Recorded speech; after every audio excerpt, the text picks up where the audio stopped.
Today on Back to the Bible, why does God care about how you manage your money? Pastor Nat Crawford answers that question and more in an encouraging look at stewardship. Later, Cara, Whitney, and Arnie join him to share some practical insights and help you move forward in faith. Now, let me remind you that this is the last week to request your copy of Win the Day. You'll enjoy this month's helpful issue as Pastor Nat lays out a devotional path to help you grow spiritually on a daily basis. We're looking forward to sending you a copy of Win the Day as a thank you for your gift to Back to the Bible. So make your request today at 1-800-759-2425, 1-800-759-2425, or visit backtothebible.org. Time now for today's message with Pastor Nat. What's the greatest gift you've ever received?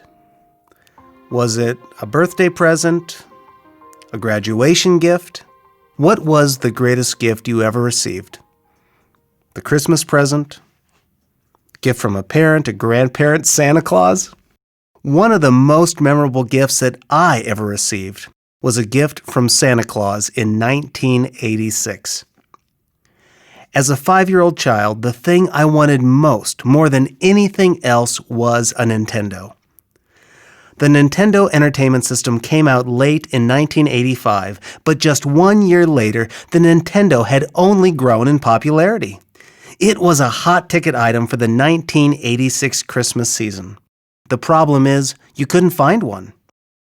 I remember going to Toys R Us and KB Toy Store, and you couldn't find one there or anywhere else.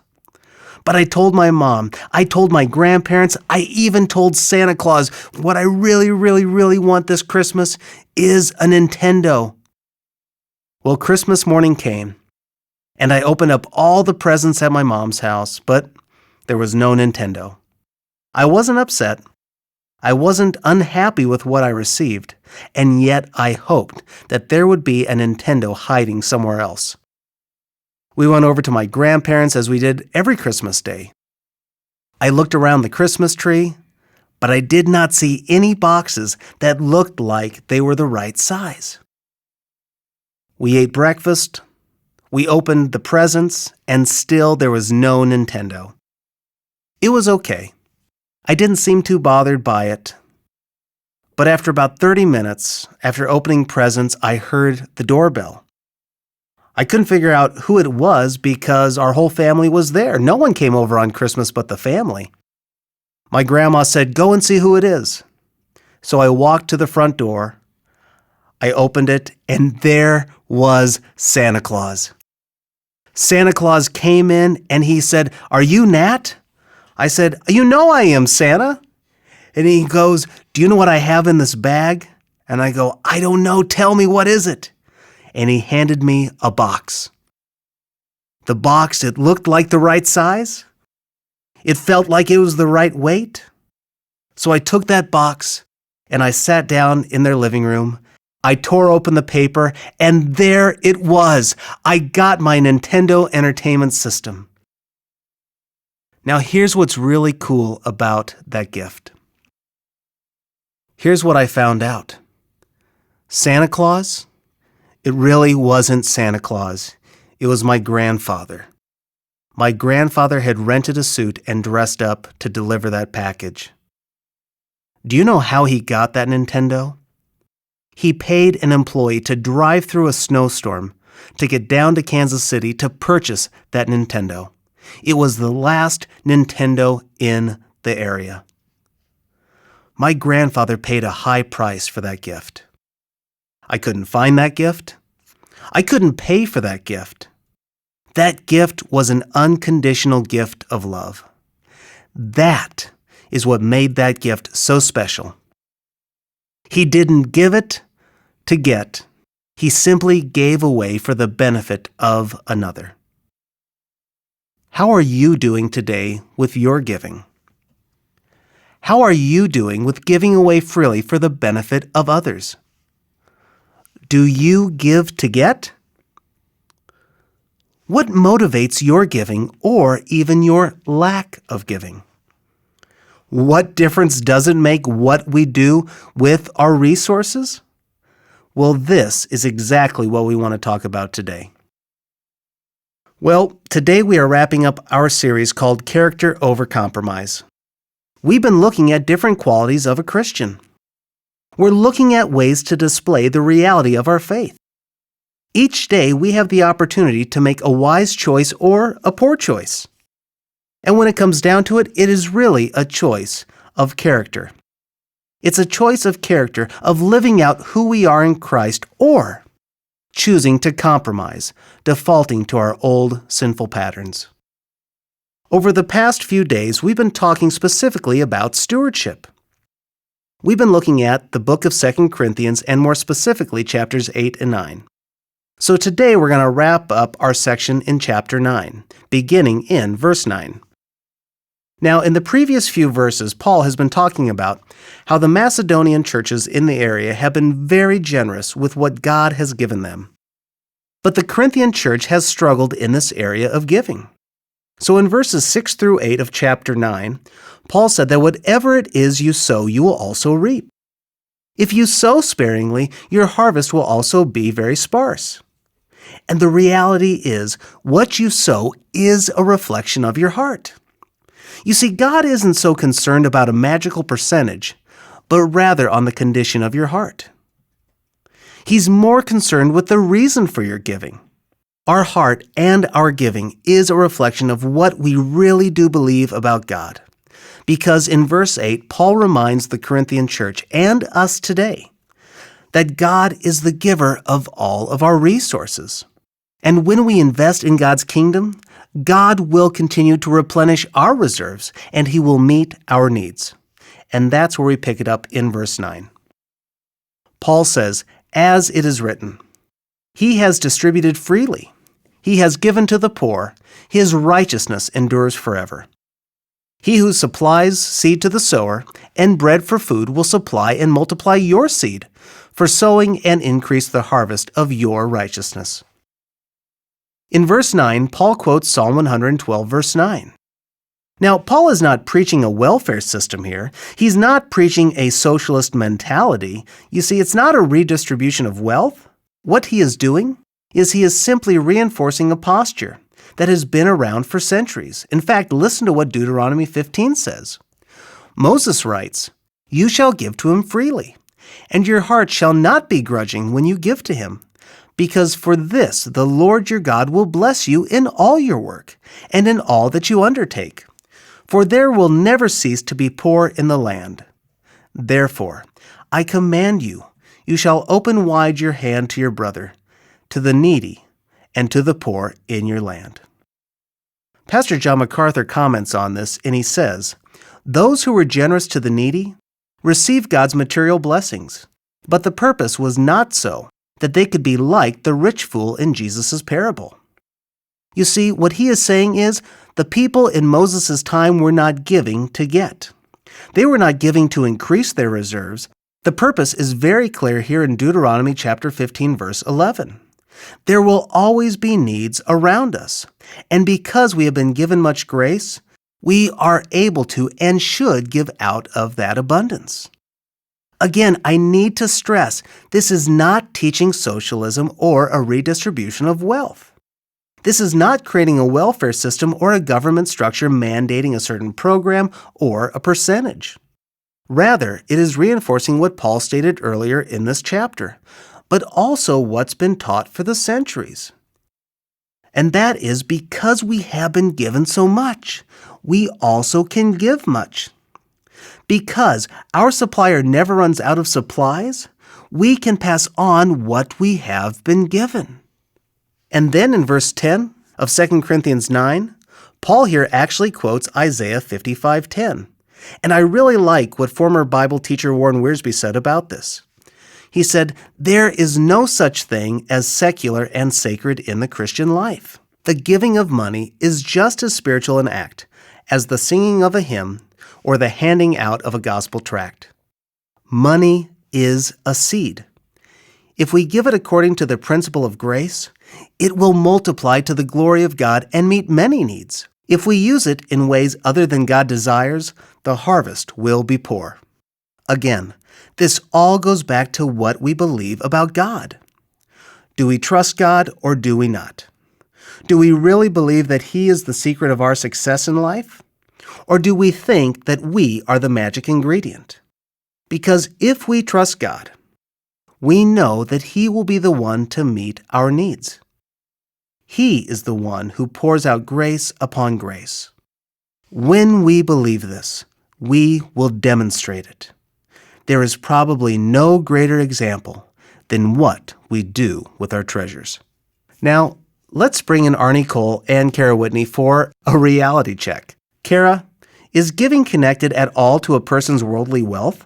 Well, if you're following Jesus, you'll just give, I think. If you're following religion, which is worldly, then you might give a percentage, but there's going to be no love or feeling behind it. You're just going to do it because you think that's what you're supposed to do. Yeah, it's a motivation of the heart. Again, we can give, but if the heart's detached, it lacks the meaning, both to the person receiving it, the ministry receiving it, and even the person who's giving it. I mean, think about giving a gift to someone that you feel compelled to. Someone, hey, I'm raising money. And you're like, oh, all right, well, I'll give you money because I know you, even though I don't necessarily believe in this. They're not really receiving any real benefit or joy from it, and certainly you aren't either.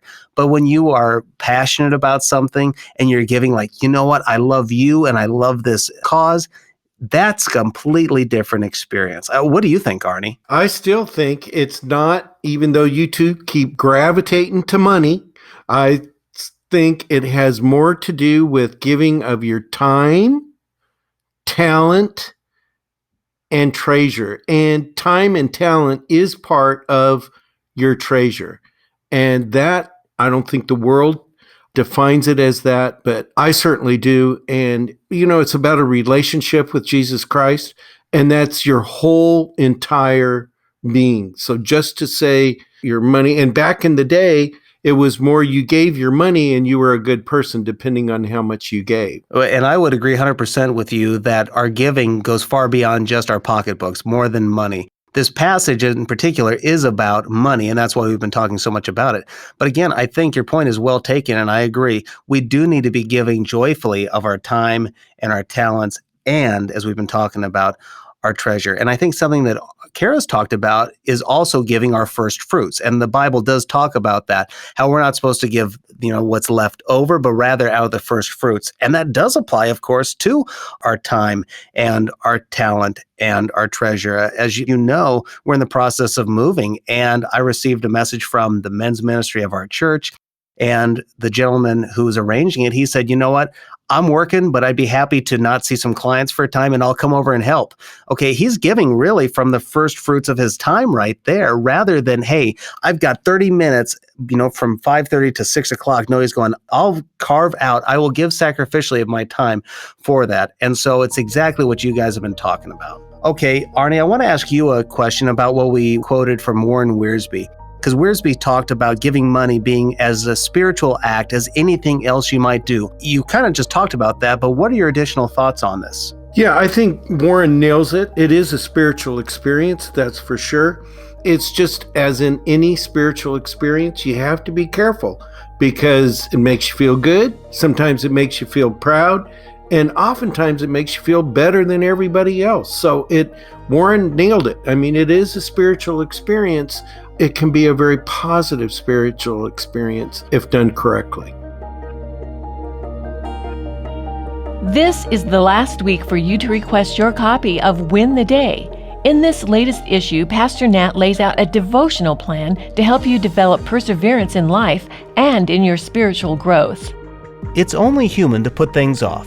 We all do it.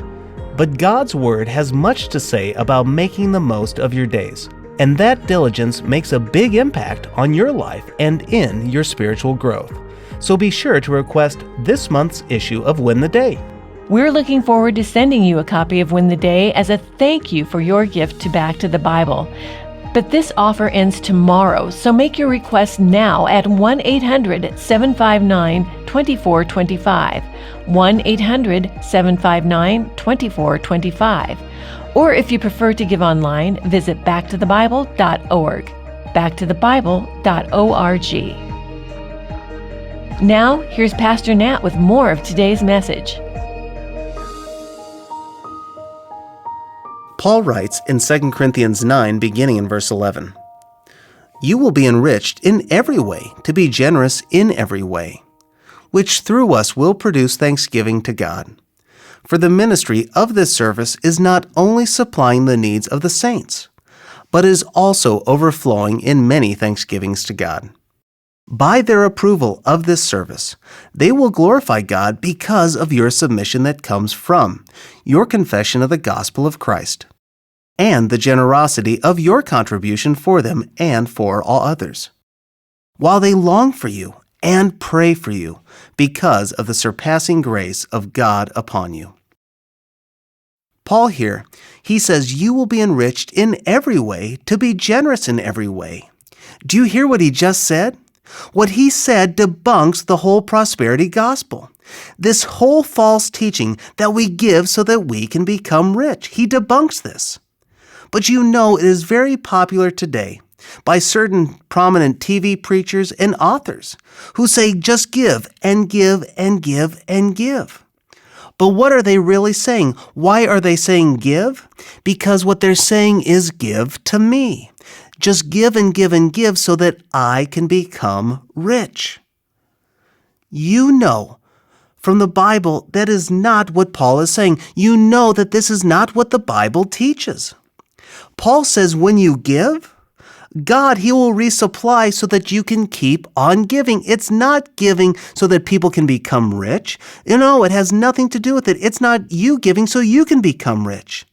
There is great blessing and enrichment when you give. We know that. But that harvest of generosity, it's not just an eternal reward, which surely it is, but there is blessing for the here and now in this life. In fact, this is why Hosea said in Hosea 10, "When we sow with a view to righteousness, and reap in accordance with kindness." So yes, when we give, there is an eternal reward, and we know that there is blessing in this life. And according to Paul, this giving and receiving, it produces thankfulness to God. Because those who are giving, they are thanking God for His blessing to give. And those who are receiving, they are also thanking God for His faithfulness to His people. You know, when I think about what Paul's writing here, it reminds me of George Mueller. George Mueller was a pastor, but he was also a caretaker of orphan kids. But here's what's amazing about Mueller.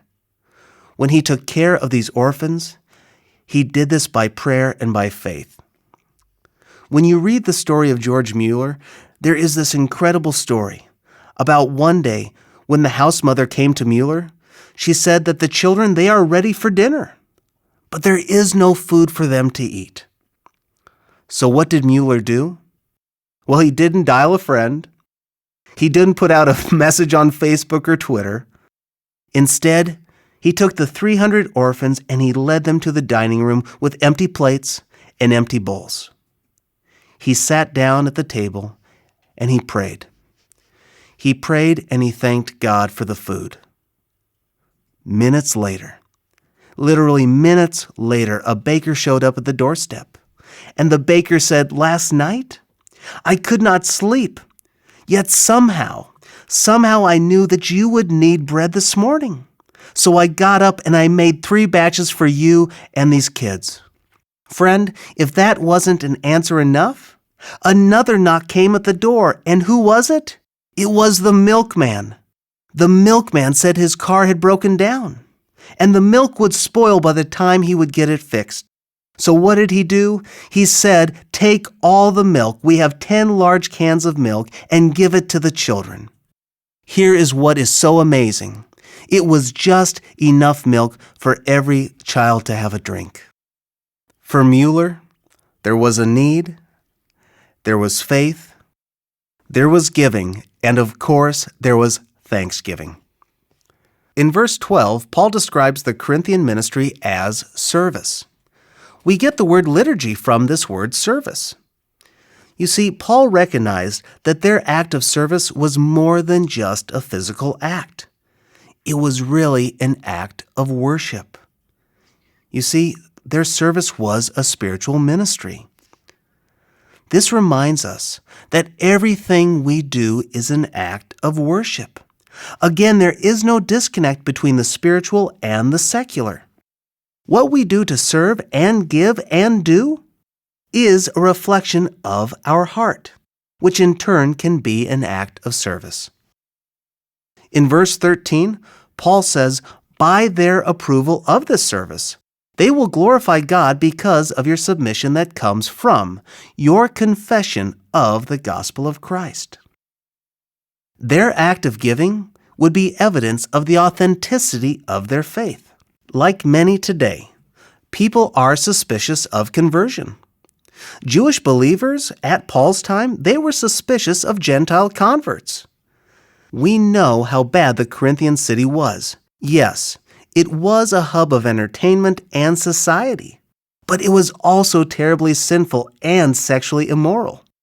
So no doubt those who came from a more pious background would be more suspicious of people who were coming to faith from this culture. They were more of a let's wait and see if this really sticks. But the sacrificial giving, that demonstrates genuine faith. It's much like James would say in James 1. He would say, we are not called to be just hearers of the word and deceive ourselves, but instead be doers. You see, James was clear, saving faith works. One evidence is our willingness to be obedient through our giving. Paul closes in verse 15 by saying, "Thanks be to God for his inexpressible gift." You see, Paul concludes this section with a benediction. Well, what's he talking about? What is that inexpressible gift? Well, the Greek word could also be translated as unspeakable or undescribable. Now, I think you know exactly what, who that gift really is. And yes, you are right, it is his Son, Jesus Christ. Paul wrote earlier in this letter, For our sake, he made him to be sin who knew no sin, so that in him we might become the righteousness of God. We who are dead in our sins, we who are enemies of God, we who are slaves to sin, God offers us a gift, an unspeakable, an indescribable gift. He offers us forgiveness of sins and peace with himself. Because of this great gift, our souls are saved and our lives are forever changed. This is why we can freely give, because he freely gave his Son to us. This is why we don't have to hold on to our resources with a tight grasp, because his grace overflows into our lives.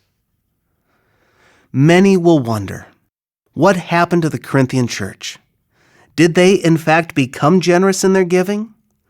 Well, we know according to Romans 15, not only did they give, but they gave and they were pleased to do so.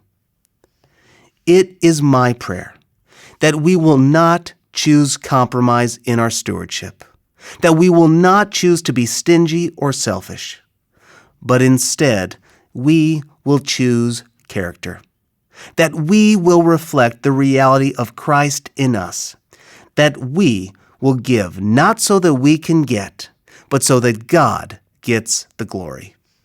Now, let's turn again to Arnie and Cara. Cara, I'd like to hear from you about your biggest takeaway from this week's study. If you are following Jesus, I think it's going to make you want to give and give joyfully. And in faith, be very generous. Just like the church you were talking about. I don't think it's anything. God doesn't want money he has to pry from your hand.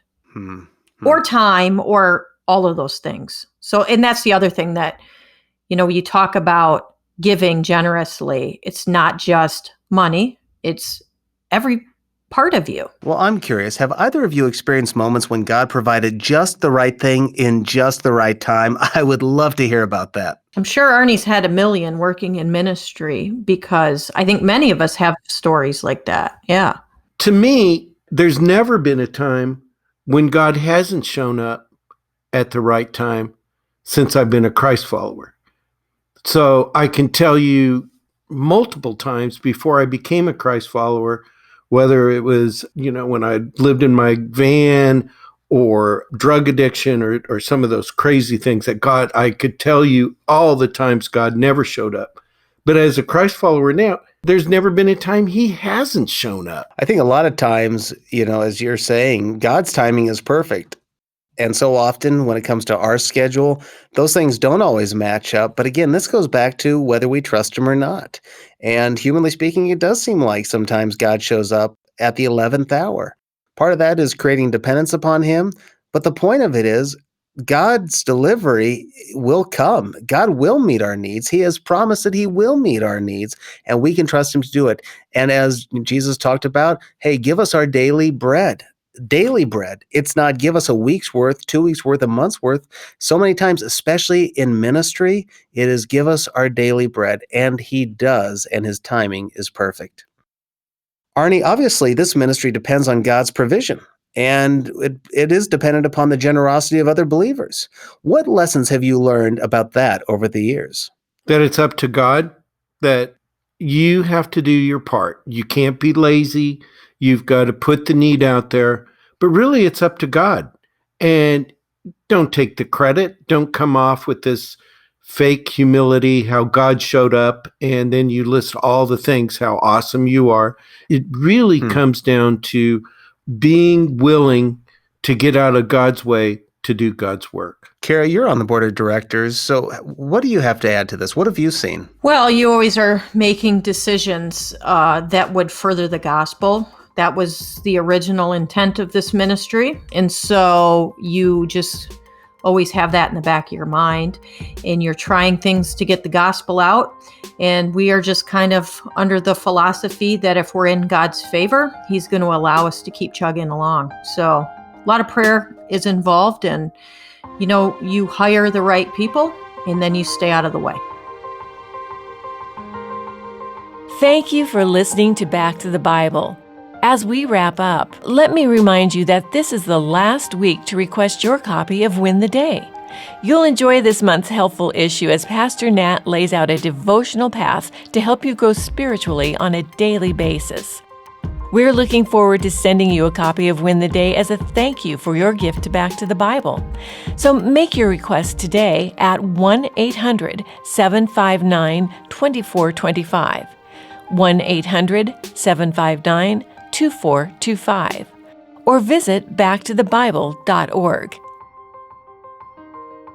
Pastor Nat here. Please come back tomorrow, and remember, stand firm, stand faithful, and stand on God's Word. For a variety of resources to help you move forward in faith, visit backtothebible.org.